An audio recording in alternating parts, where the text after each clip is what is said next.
이현주 최고위원의 발언이 있겠습니다. 네, 26일에 윤석열 내란 수계 재판과 관련해서 보석 청구한 게 신문이 열린다고 합니다. 이걸 듣고 국민들은 아연실색합니다. 무슨 낯짝으로 보석 신청을 합니까? 내란 수계 혐의에 대해서 나중에 형량의 어떤 이런 부분에 대한 논의는 있을지 몰라도 내란 수계의 성립 여부에 대해서 어떠한 이론의 여지도 없지 않습니까? 쿠데타를 안 한 것도 아니고 또 헌법이나 법률을 위반하지 않은 것도 아니고 너무나 명백한 죄입니다. 그런데 무슨 낯짝으로 보석 청구를 하는지 기가 차고 또 이걸 가지고 그런데 국민들은 설마 하면서도 걱정이 많습니다. 과거에 심우정 검찰의 항고 포기 그리고 지기현 판사의 구속 취소를 떠올리면서 무슨 악몽이 다시 되살아나지 않을까 하는 걱정을 합니다. 이것이 바로 오늘날 검찰과 사법부 불신의 큰 토대가 되었다라고 무시하지 않을 수 없을 겁니다.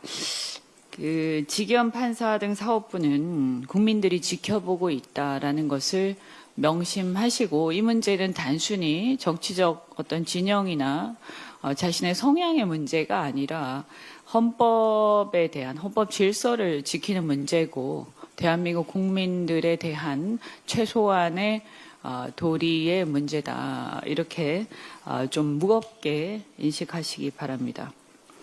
이재명 정부가 대통령실 특활비 내역을 국민께 대한민국 역대 정부 최초로 공개를 했는데요.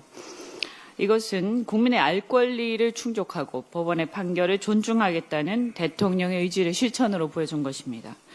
그동안 대통령실은 물론이고 검찰, 국정원 등 정부 기관과 권력기관이 기밀 유지를 핑계 삼아서 특활비를 쌈짓돈처럼 사용하면서도 내역을 공개하지 않아서 깜깜이 예산이 문제가 되고 국민들 위에 사실상 군림하는 결과가 초래되었습니다. 이번 선례에 따라서 이제 앞으로는 모든 정부 부처와 권력기관들이 국민의 알 권리를 비롯한 기본권을 철저히 존중하고 예산 집행의 투명성을 높이면서 제대로 청렴결백하게 이렇게 국정을 운영해 나갈 것으로 기대합니다.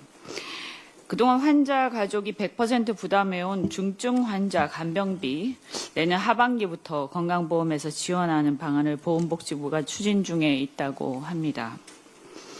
간병살인,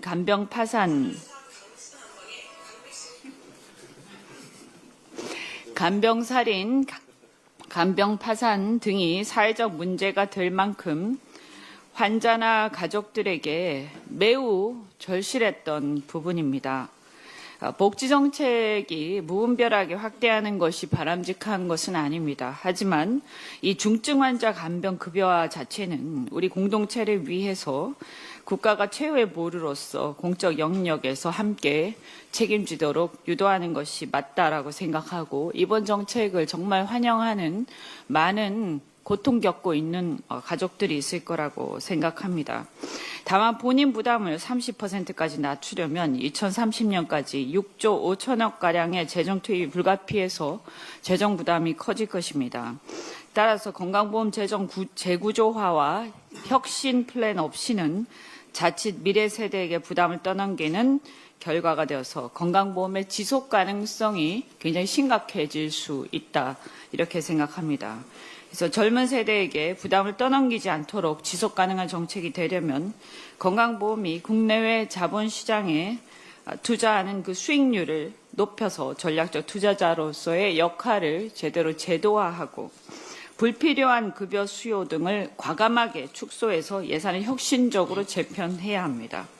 국민적 합의를 통해서 요율 조정을 공론화하거나 건보공단 관련 부처가 다각적 노력을 통해서 책임성 있는 대안을 꼭 마련해 주시기를 기대합니다. 마지막으로 이재명 정부의 금융감독 체계 개편 또 이 법안들 처리가 나와 있습니다.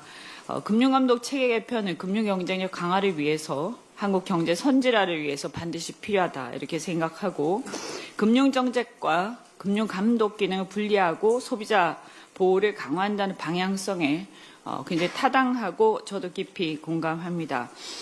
그런데 시간이 별로 없긴 하지만 이것만은 조금 지적을 했으면 합니다. 우려되는 지점이 있어서요.